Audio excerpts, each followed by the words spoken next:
right, and welcome on into a brand new podcast, Big Blue Ball Knowledge.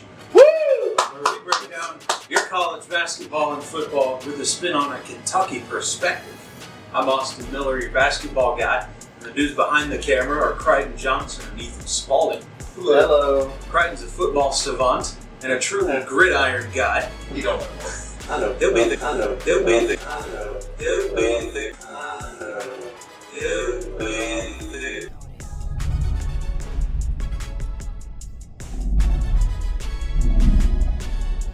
The guy you flip on when you're angry about how the football season is going and you need an outlet to listen to in November. Ethan knows all around ball and he'll chop it up with whatever sports we talk about.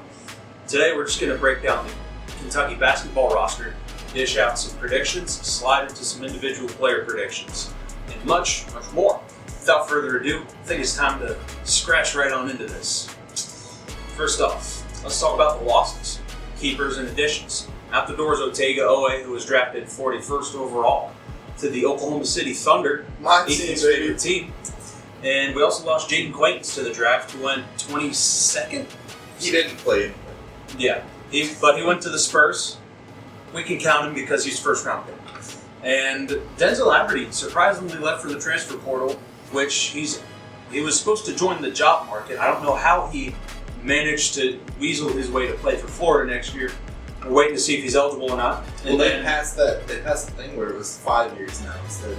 Yeah, but I heard where the players aren't going to be grandfathered in, so it's only going to be like You can, as Senior. long as you got the I right mean, judge, you can get an injunction. yeah. I mean, you could sue and get to play anyways, so it doesn't even matter. He'll probably Texas play Tech if I special. guess. Yeah, Yeah. honestly. Not sure if he's actually eligible yet, but he probably will be. As for other losses, Colin Chandler out the door, one of Ethan's favorite Rest in players. peace. Left for BYU, which I'm still salty about. He was one of my favorites too. Otega was my favorite, but He's going You know. to soak. yeah, for sure. His development was fun to watch. I'll miss his heat checks for sure. We also lost Andrea Jelovich, who was one of my least favorite players. Absolute dog ass. Like every time you get an wide open, top of the key three, absolute brick. And every single time. I thought you were a machine. All of them besides him, I guess. And then Mo Diabate, I loved him, but he sadly wasn't really a fit. So he went to LSU. We lost Jasper Johnson, randomly deciding, let me go out west to Oregon. One of the most random moves I've ever seen out of a transfer. Jalen Lowe out to Georgetown, which honestly, that works. That fits him perfect. And then, that's pretty much all of the losses. Coming back, we've got a core group of guys who were really key contributors last year. First and foremost, Malachi Moreno, opting to come back after flirting with the NBA draft. My guy. He's got the He's pretty biggest fun. eyebrows I've ever seen. Yeah. He gave us Anthony Davis a run first. Yeah. It's like an owl. He does. And then I would say I'm excited to watch Moreno because Pope has a good record, not necessarily of sending guys to the NBA, but developing guys in college. And so I'm excited for Moreno, who could end up being, I don't think he'll be a lottery pick this year, but first round draft pick most likely. Cam Williams is back, and I don't want people to forget, he shot 47% from three his last combined 14 games. And that might have been a little carried by the Bellarmine game, where he went like 8 of 10. But outside of that, he still shot 38% the other 13 games, so it's pretty damn good. If he can get back to his pre-injury self, where he was really driving to the lane really well, I'm all in on him. Trent Noah is back for his junior year, probably one of the most polarizing players I've seen in a while, where he's a Kentucky boy, but he also sucks for a lot of fans. He's not that bad. I don't think he's that bad. Pretty decent. When he's Yeah. Now, is he as good as the high money scholarship guys? No, not really. No. But is he still pretty good? Yes. He's like, Yeah. His thing is not hitting a roadblock in the middle of conference play. He didn't hit a single three all of February last year, which people kind of overload that because he just flat out didn't play a whole lot I in was going to February. say, he wasn't playing. Like half of the season he did was logging the minutes. So. Yeah. And he only logged like double-digit minutes in February a few times, and he only took 5 total threes in February, I think. So it's not like a crazy number that he missed. It's not like he was 0 for 30. And I respect his loyalty. Like, Yeah. you saw what happened with Travis Perry, and I'm a Travis Perry guy. I like Travis Perry a lot, but he left after his freshman year. You got to give Noah props for sticking it out. Yeah, for sure. And he's an underrated rebounder. You look at his stats. Perfect. He's a 6'5" player, by the way. He averages 9 rebounds per quarter. He can actually grab it, unlike Brandon Garrison. Yeah. So, Yeah, and I like watching him rebound because it's fun. He'll go in and get a rebound against a 7-footer, and it's like, okay, we gotta stop. Let's go. And yeah, he's polarizing, but I like him. In theory, he's a good player. He's just gotta hit his threes. We've got 2 red shirts back, including former top 35 recruit in the 2025 class, Braden Hawthorne, who didn't play last year just because he was too skinny and needed to develop. And then we've also got deep reserve stretch big Reese Potter from Miami. The transfer class is one of the top rated in the country. You can say what you will about the Mark Pope whiffs, but he's managed a top 5 transfer class every year at Kentucky so far. Headlining the class is Milan Momcilovic from Iowa State, shooting 48.7% from 3 on almost 8 attempts a game. Best shooter in the country, coming to play for Mark Pope, so he's probably going to feast. He averaged 17 points, 3 rebounds, and 1 assist, which he's 6'8", 3 rebounds at 6'8" a game. You got to get that up. I think it's basically what Those are rookie numbers. can Zoom Diallo basically take over the Joshua Jefferson role from Iowa State last year and get Momcilovic the right looks. Yeah, because Iowa State operated a little differently, where Jefferson was operating out of like the middle of the post, and Diallo will be a guy who's obviously he's a guard, not a big, but he'll be a guy. I think ultimately Milan will get the ball the same way, where Diallo's going to drive and kick, so they're ultimately coming from the same spot. So that doesn't end up mattering. And it's like, how can Milan develop into finding his own shot as well? That's more into him becoming an NBA guy, which, like you said, we'll see if Pope can develop, or if Milan can just take that next step. Yeah, I saw something. I was watching a KSR video, and he's actually he's like 95th percentile in like off-ball movement. So he'll be able to get his own shots off for sure. Running the show will be former Washington point guard Zoom Diallo. He put up good numbers for a talented but ultimately bad Washington Huskies team. They were 16 points, 4 rebounds, and 4.5 assists. And although he's not a great shooter, he commands the floor with an elite-level mid-range game. Alex Wilkins joins him in the backcourt, and he's a dynamic and shifty combo guard from Furman. And he's getting a lot of like Shai Gilgeous-Alexander comps, not necessarily like stature. Bro came from Furman. He's not Shai Gilgeous-Alexander. And there's so many people on Twitter saying like the film is so similar, and they do have similar play styles, but it's like They flop a little. But he's a really dynamic player, really shifty. He nearly led Furman to a major upset over UConn. Dropped like 21 points, 4 of 8 from 3. His biggest concern is turnovers. He averaged 3.8 turnovers a game at Furman. Those are Westbrook numbers. Yeah, that's not the Shai Gilgeous-Alexander. Yeah, Shai be taking care of the ball. But, he's not going to have... He was Furman's only point guard. He's not going to be handling the ball nearly as much at UK, so I think he'll average under 2 turnovers, which is the threshold. Ball handling won't be as much of an issue next year. I think they'll bring because Zoom Diallo also averaged like 2.5 turnovers, but he was also like their only handlers. So you've got guys who aren't going to, have the ball as much. You're not going to turn it over as much. I think their percentage of turnovers goes down too. At the backup 4 spot, another transfer is from James Madison, Justin McBride. I think he's really fun. He's a dog. He is a dog. He averaged 15, 6, and 2. 53% from team. McBride will likely be a backup post scoring option who can self-create. He can also occasionally shoot a 3. Shot 40% last year, so that's always good to have. Backing up Moreno will be Zoom Diallo's teammate, Frank Ketnong. Ketnong has been in college basketball since Devin Askew was on the court for Kentucky 6 years ago. Due to injuries, particularly with his knees, he's only played 2 years where he's played 20 or more games out of 6 years in college. Yeah, for real. And when he's healthy, theoretically, he's a really good rebounding, rim running, shot blocking big. So it'll be a solid backup option if he's able to play at all. Poison will also bring in 3 players who didn't play college basketball last year, including Senegalese forward Ousmane Ndiaye. Ndiaye is a 6'11", 215 big man, and he played for the Cremona from Spain in the LBA last year. He's an extremely athletic big man who can stretch the floor, and he averaged 10 and 7 for Cremona last year. And Kentucky has 2 freshmen incoming, most notably 4-star point guard Mason Williams, son of Kentucky assistant and former NBA veteran Mo Williams. He's a stocky, tough, 6'2" point guard who can really command the floor, shares it well, he's tough. Also joining the team is 3-star or unranked, depending which site you're looking at, Zion Hawthorne. He's a combo guard, brother of Brady. So that's pretty much how he got on the team, but we're excited to have him. Injuries have seriously hindered Kentucky's abilities really ever since the Nerlens Noel days, but it's been particularly bad during the Pope era.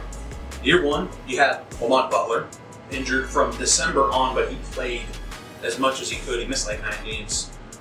Jackson Robinson pretty much missed the last 7 weeks of the season. In Pope's first year, he was one of our best shooters, one of the best shooters in the country before he got hurt. Andrew Carr basically missed an entire month with a back issue. He played, but there was like a month where he didn't start because of the injuries. And we've also got, this past year, we also had Kirk Kriisa, who didn't play past December, which you could debate how good was he. But, you know, that not having him ended up causing Lamont Butler to play more. Butler played more room for injury. He got hurt quite a bit. So it's kind of like a domino effect. Last year you had no Jalen Lowe, which you can debate on how good Jalen was, but he was going to be the floor general. We didn't have a point guard last year. That hurt. We also had Jaden Quaintance. You can also debate on his impact because, like, why would you take a guy who tore his ACL before, then he comes to UK? That might be questionable. He's actually getting surgery. He's going to be out for the Spurs this year, too. Yeah, because people were saying, like... So he's out for, like, a whole nother year. So I don't really think... all Kentucky fans were kind of saying, like, oh, he just doesn't want to play. No, I think he was actually... He's actually had struggles with injuries. We saw, like...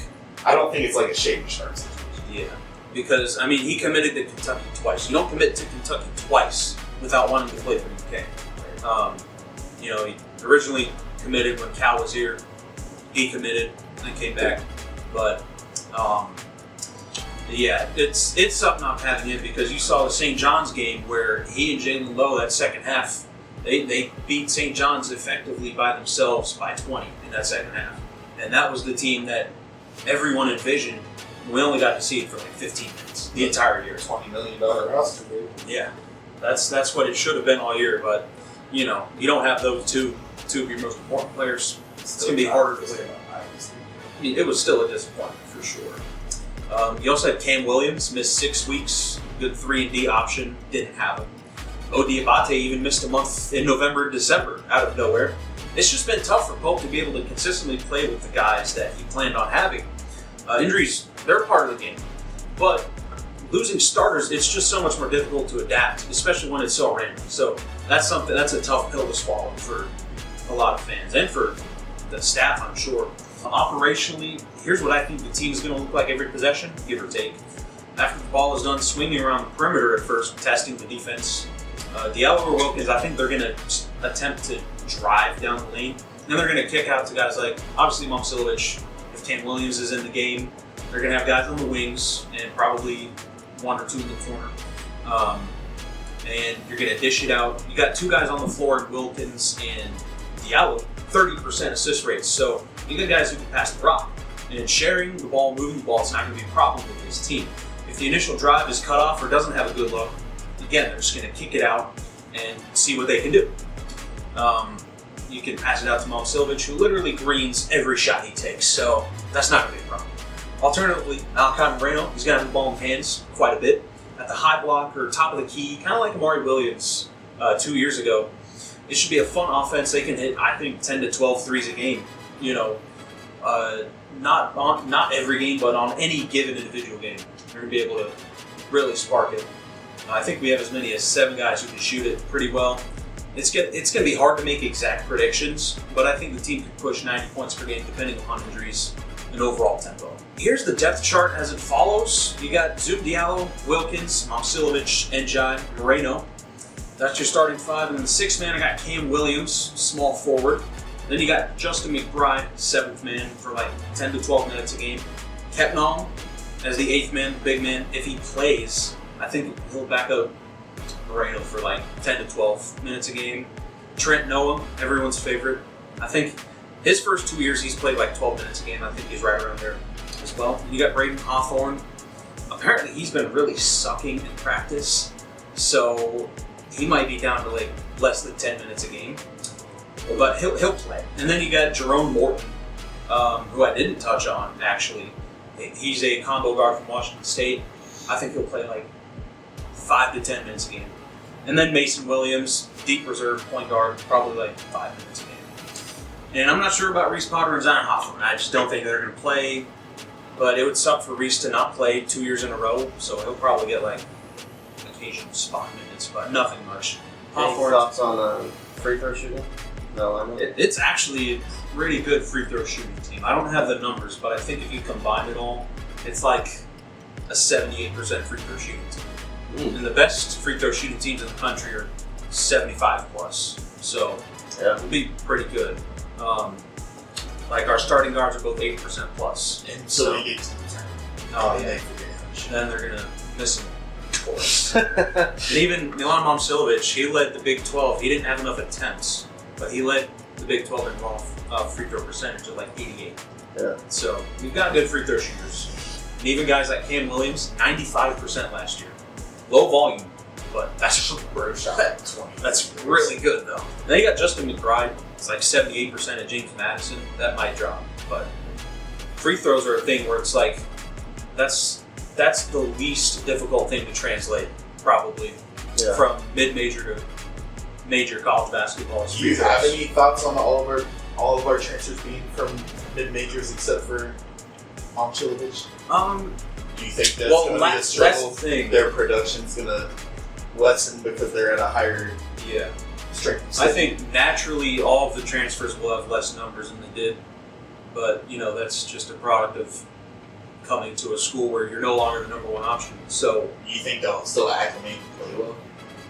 Yeah, that's the thing where last year Pope swung big on these Power 5 transfers. I was talking about this with Crichton yesterday, where he went for all these defensive guys from big name schools, but they weren't fits, right? And so that's why the team really struggled more than the injuries per se.